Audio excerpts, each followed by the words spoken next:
I would like to address a particular concern about the coherence of relativism and the role that it plays in two related lines of anti-relativist argument, one absolutist and the other universalist.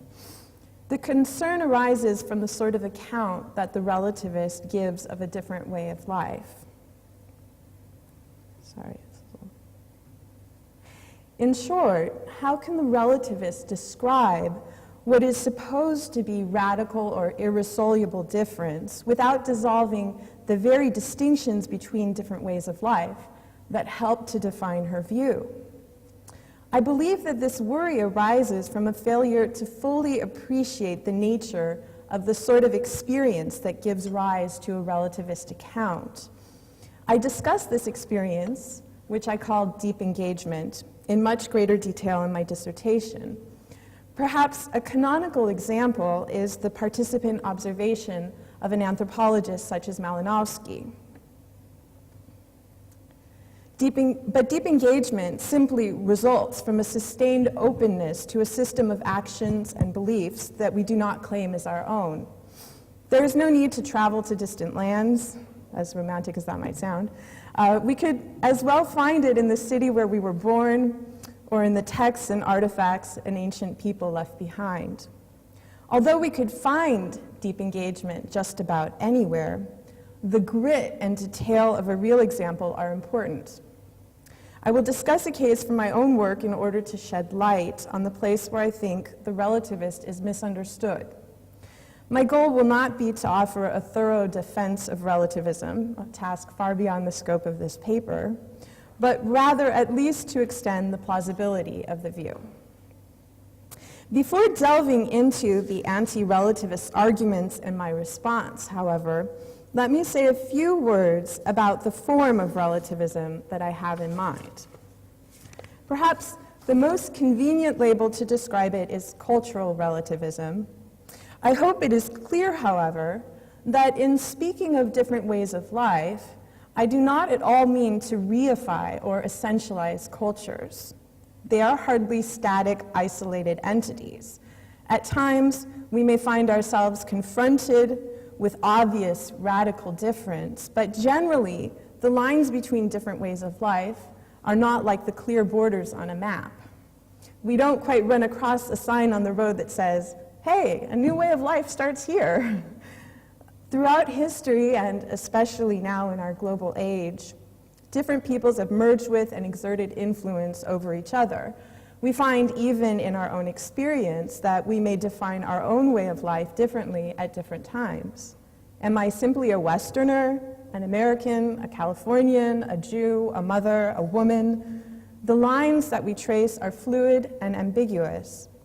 In fact, I believe that we do not fully distinguish different ways of life until we take into account the context created by a particular question at hand. How to conceive of the family and its members, how to understand illness and its cure, how to relate to nature, and so on.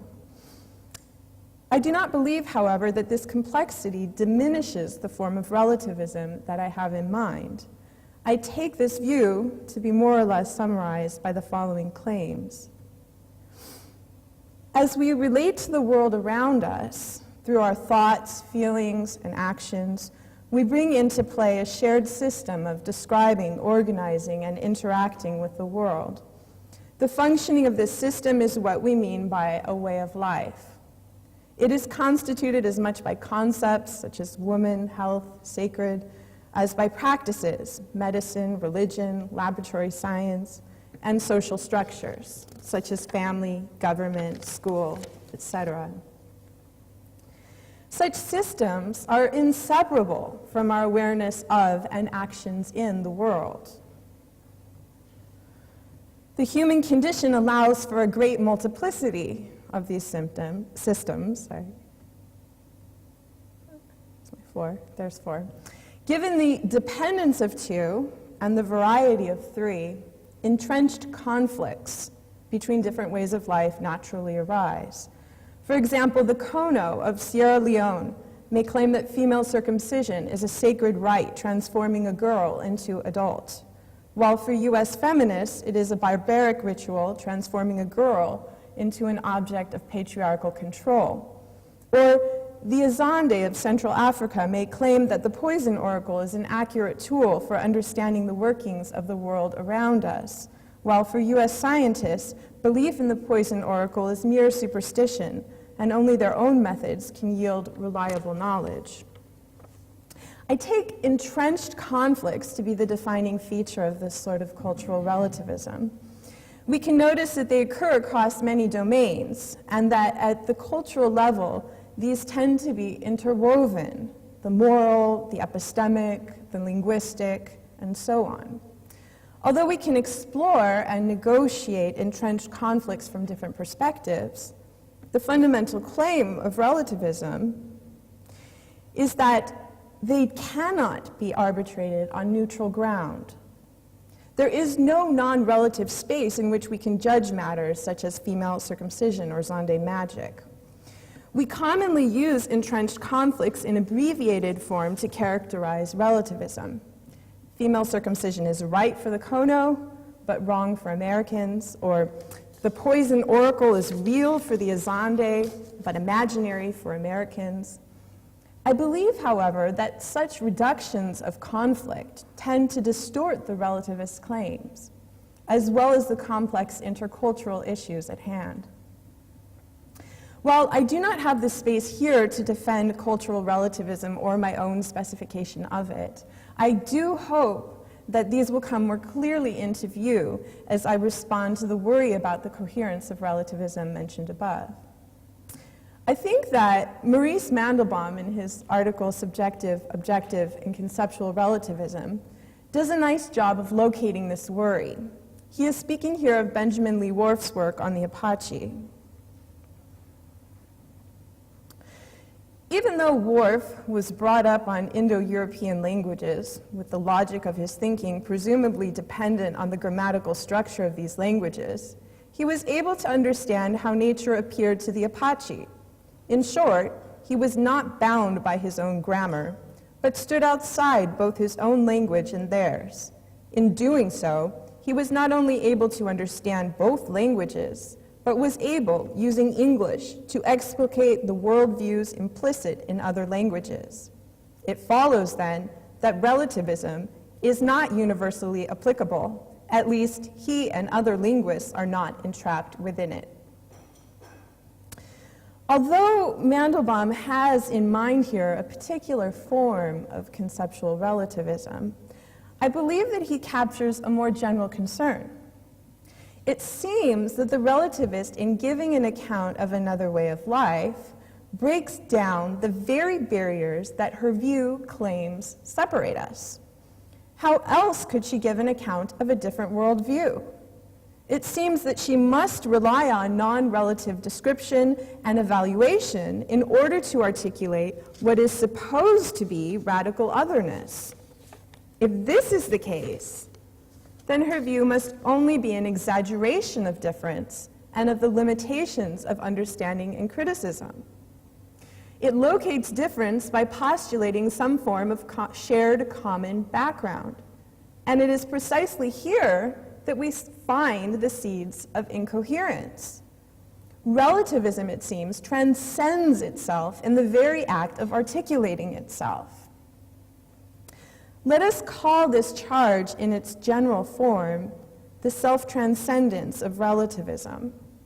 The very act of articulating the different worldviews or ways of life posited by relativism transcends the limits of understanding and criticism that are supposed to separate them. Now, the two anti-relativists that I mentioned earlier, the Absolutist and the Universalist, put this charge to work in different ways. The Absolutist holds that there is ultimately just one normative framework for evaluating our claims, and that this framework stands independently of relative contexts. This is the general form of the absolutist view, whether we are concerned with a practical or theoretical domain. For him, our standards of right and wrong, or true and false, or real and imaginary, are invariant across what the relativist takes to be different ways of life.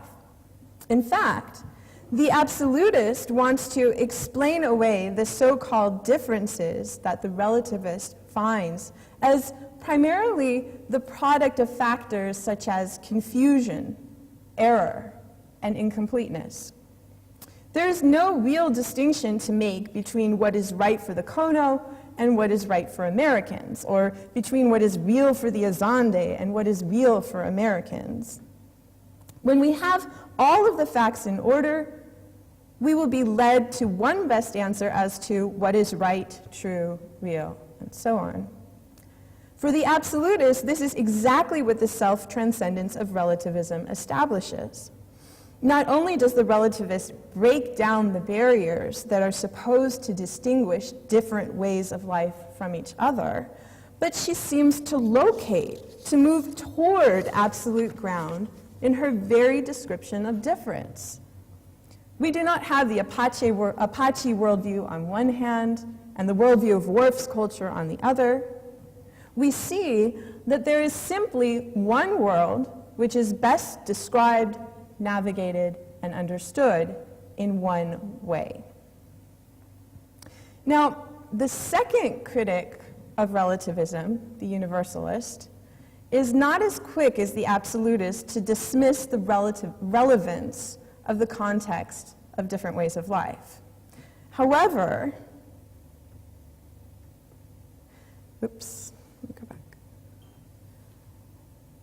he believes that we can navigate across such differences to reach shared evaluations and understanding.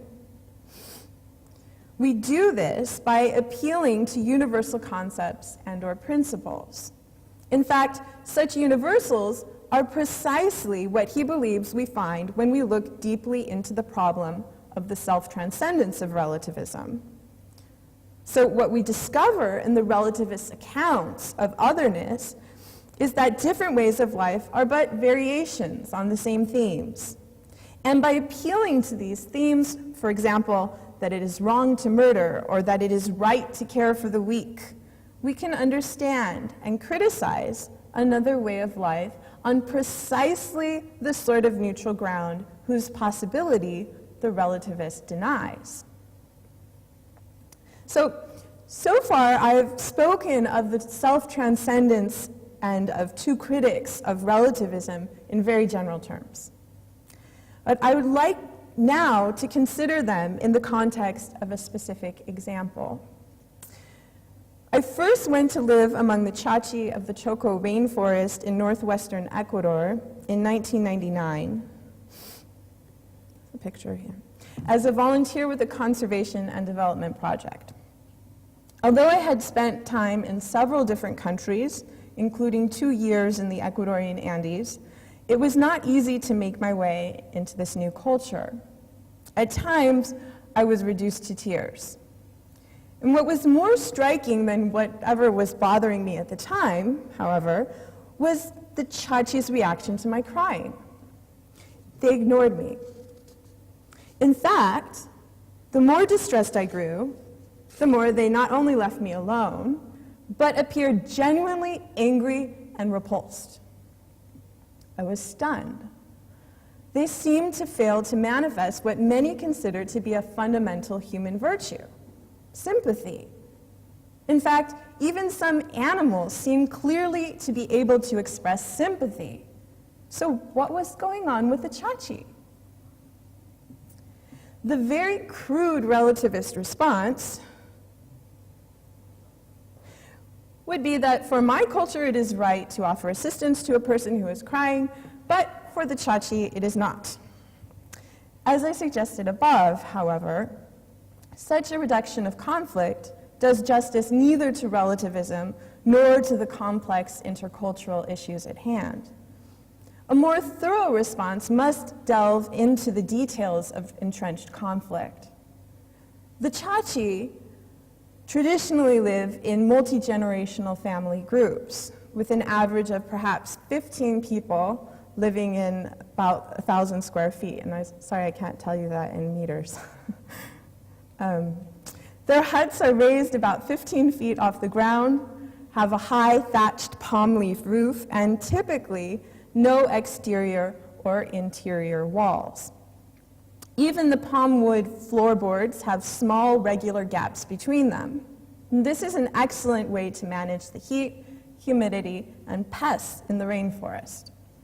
The breeze easily passes through, keeping the hut cool and dry. The smoke from the cooking fire penetrates the entire dwelling, keeping away mosquitoes and bats. The openness leaves very few dark corners for spiders and cockroaches to hide.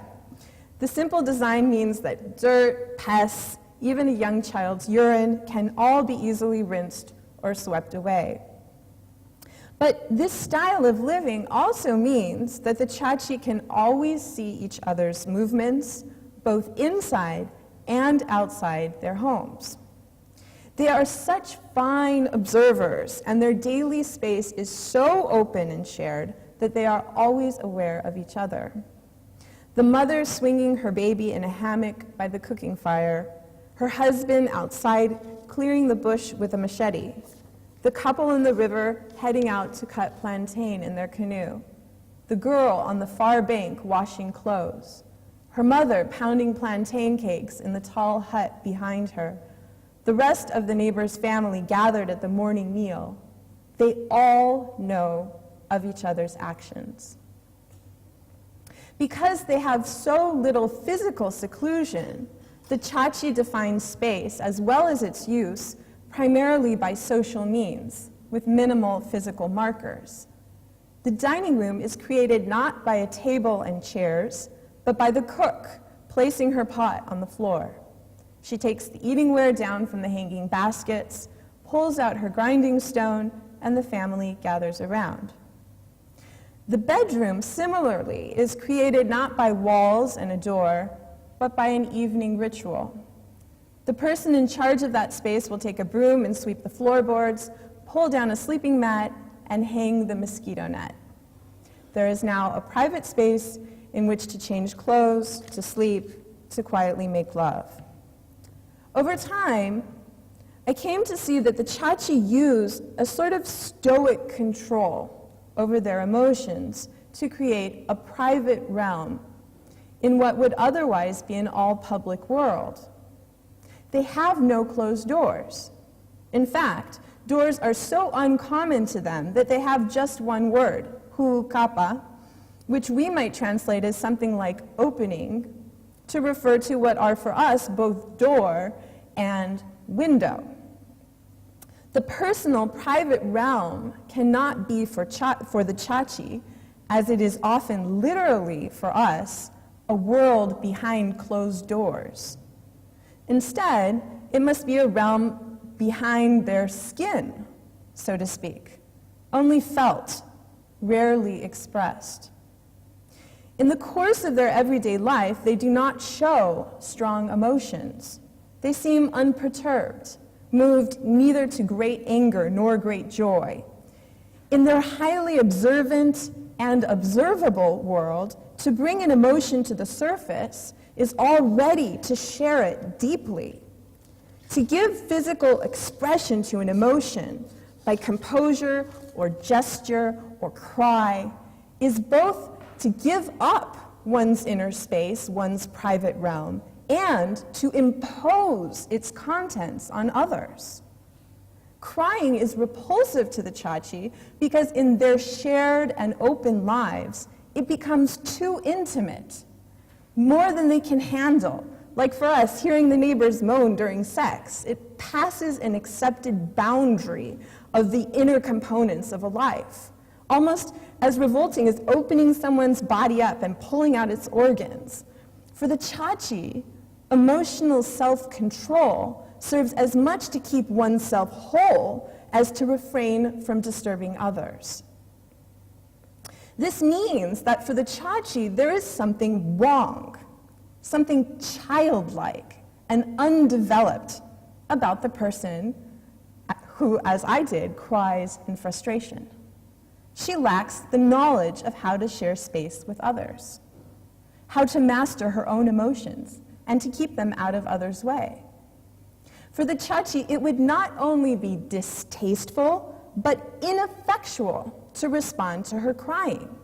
it would only draw farther into the open what must be fundamentally her own efforts to construct a private space. To intervene would be to disrupt everyone's daily routine and to pull the entire community in.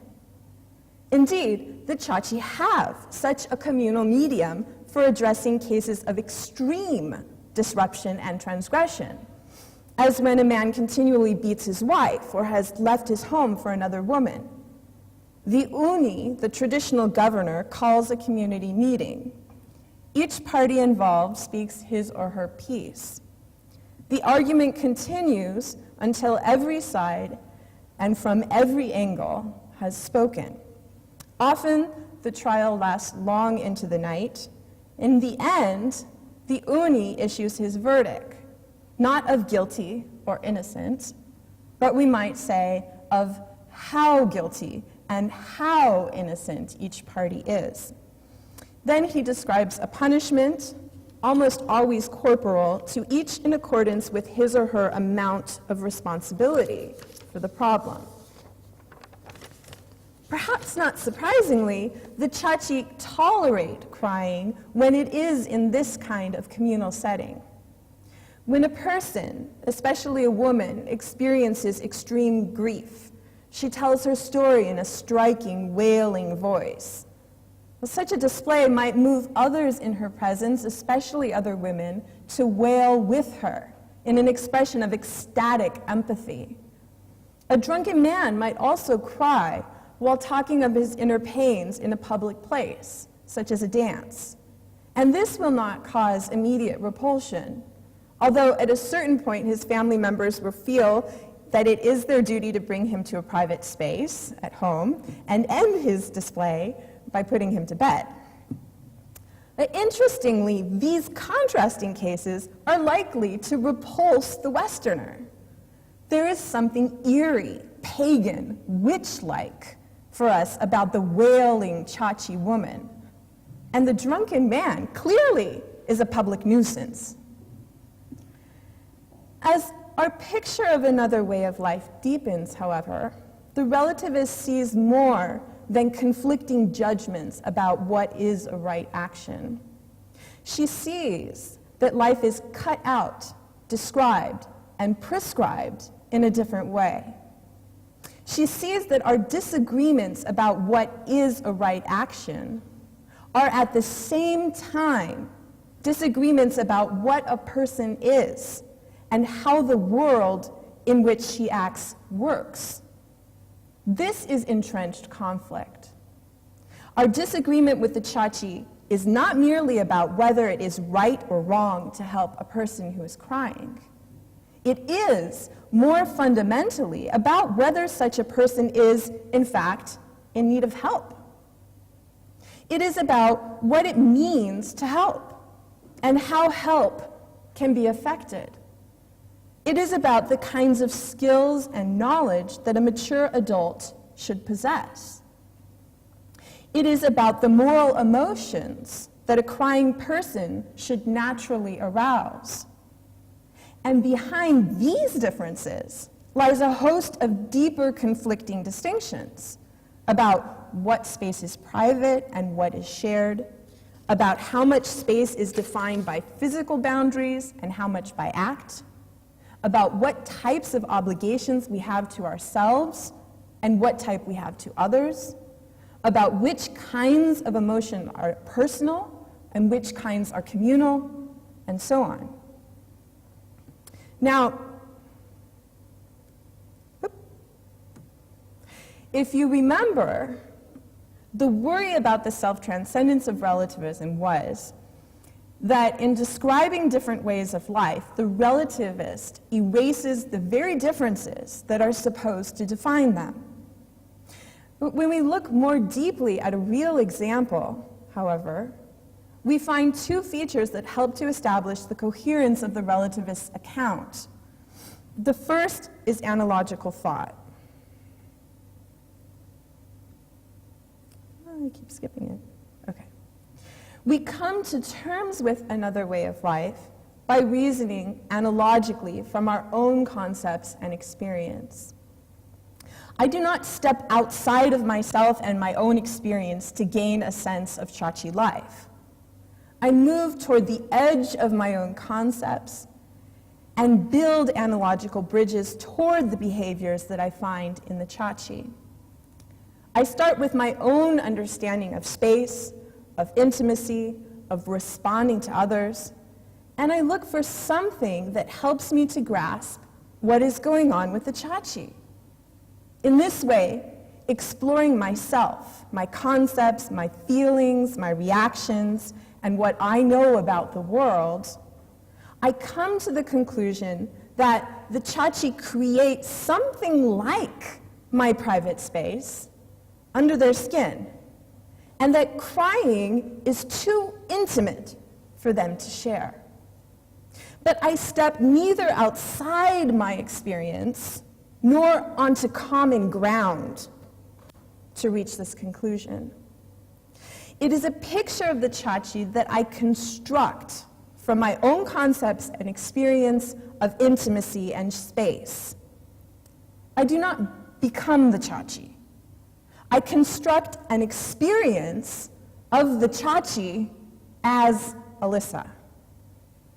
Moreover, my ability to render such an account does nothing to diminish the differences between the Chachi way of life and my own. It does nothing to settle the questions whether private space should be constructed more by physical markers or by emotional reserve, whether a mature person is someone who controls her emotions or who shares them, whether the appropriate responses to cries for help is sympathy or angry distance, and so on. We have an empathic encounter, an experience of each other's shoes, but at no point do we step on to the sort of absolute ground that would resolve our differences in just one way. The second feature that helps us to understand how the relativist does not undermine her own view in offering an account of another way of life is the first person.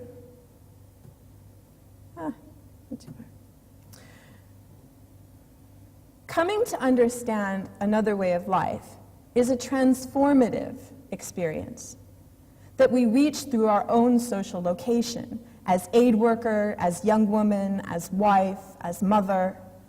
We learn directly through our own experiments, discoveries, mistakes, pains, and joy. This work, growth, and change is precisely what the Universalist fails to appreciate in the relativist account. The Universalist misreads the relativist's analogical bridges as simple keys or even equivalents for understanding another way of life. He fails to appreciate that the work the anthropologist or the deeply engaged person puts into building these bridges is precisely a measure of the differences between our ways of life. He fails also to appreciate the roughness and inadequacy of the accounts we render having walked across those bridges, something perhaps only one who has felt deeply those discoveries, mistakes, pains, and joys truly knows. Instead, the Universalist wants to point to some common principle shared by our way of life, the Chachi, and all others, to argue that we really have the same values and truths. He would claim, for instance, that we all believe it is right to help a person who needs help. Of course, he must state this principle using his own concepts, his own grasp of what human life is and how it works. But even if we grant that this principle captures something roughly shared by all human groups, there seems to be a deeper problem. The principle is in itself too thin to provide a standard of evaluation across different ways of life. Outside the context of a particular way of life, it is empty. It carries no content. It tells us nothing about the situation and what is right or wrong. Without the context of a way of life, we do not know whether a person who is crying needs help, or in what such help consists. We do not know whether it is right to rush to her side or to leave her alone. And yet, with context, we have two different conflicting stories. For us, the crying person initially and generally inspires compassion. It is reasonable, natural, commendable, even rewarding to offer her aid. For the Chachi, the crying person initially and generally inspires repulsion. It is awkward, unnatural, distasteful, and most likely ineffectual to offer her aid. To ask the crying person, what is the matter? What can we do to help her? Is for the Chachi as unnecessary, as uncomfortable, and as violating as it would be for us to ask a constipated person who is locked up in the bathroom for several minutes the same questions. Of course, we recognize that he is suffering a difficulty, but we believe there is nothing we can do for him. It is certainly not our duty to help him, and it would be both awkward and distasteful to ask for details or to offer assistance. While universals without the context of a way of life tell us nothing about a situation and what is right or wrong, universals with context describe different situations and point differently to actions as right or wrong. In other words, universals, given this complexity of context, seem only to reinforce relativism. The interweaving of different domains of life within this complexity also suggests why we might want ultimately to consider relativism not with respect to a particular domain in isolation, but more broadly at the level of a way of life. Because it is not clear that the same domains exist in the same way, in the same shape, and with the same relations for every way of life. When we assume that our disagreement about whether it is right to help a person who is crying lies entirely in the moral domain, we overlook all of our other areas of rich difference. We miss the fact that for the Chachi, responding to the crying person is not a particularly moral issue in the first place. In short, we seem to overload the moral domain with difference. The moral universalist, on the other hand, seems to run to the other extreme. In order to find agreement in the moral domain, he unloads so much difference that his principles run empty. They mean nothing without the context of a way of life. Of course, since he has unloaded so much difference from the moral domain onto all of the others, he could just claim that there is one right way or one best way to understand these other domains. We have the same moral principles, and where we disagree in other domains, it is due to mistake or lack of development on the part of the other peoples. If only the Chachi understood social space like Western individuals, had private homes like ours, learned to display and talk through their emotions like us, and so on, they would see that it is right to help a person who is crying. But for the one who is deeply engaged in Chachi life, it has its own coherence, as our life too has its own defects.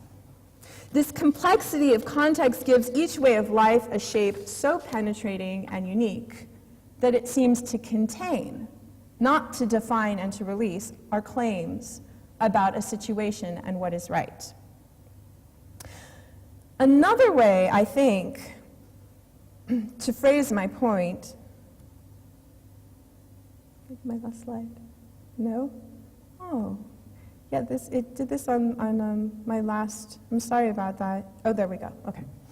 Another way, I think, to phrase my point is to emphasize the importance of the context of discovery of anthropological insight, and to insist that this context is not fully separable from the insight itself.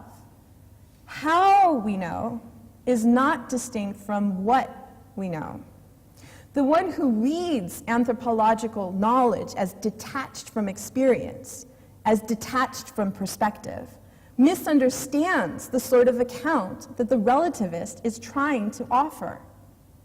He finds what looks like paradox only because he insists on a reading that skips over her own experiences and the role that they play in constructing a fluid and personal but coherent ground for her account, as well as in measuring the actual distance between different ways of life.